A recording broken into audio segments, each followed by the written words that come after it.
Welcome to Phone Transformer. In this video, we're going to show you exactly how to change server location in COD Mobile quickly and easily right from your phone. Let's get started. Step 1. First, grab your phone and open the Call of Duty Mobile app. Make sure you're using the latest version and logged into the correct account. That's important to avoid any syncing issues later on. Step 2. Once you're in the main menu, look towards the top of the screen for the leaderboard icon. Tap on that. It opens up a new menu where you can access your stats and other game-related settings. Step 3. Now in this menu, head over to the Weapons section. Then, find and tap on the Choose Your Region option. This is where you'll be able to change your server location. Step 4.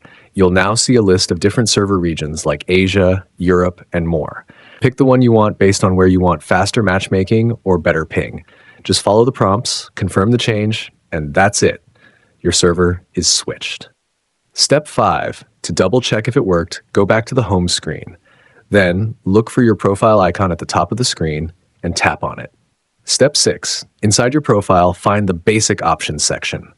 Scroll a bit and look for the Game Card option. Tap on it and boom, your current server region will be shown right there. Thanks for watching, and please subscribe to the channel.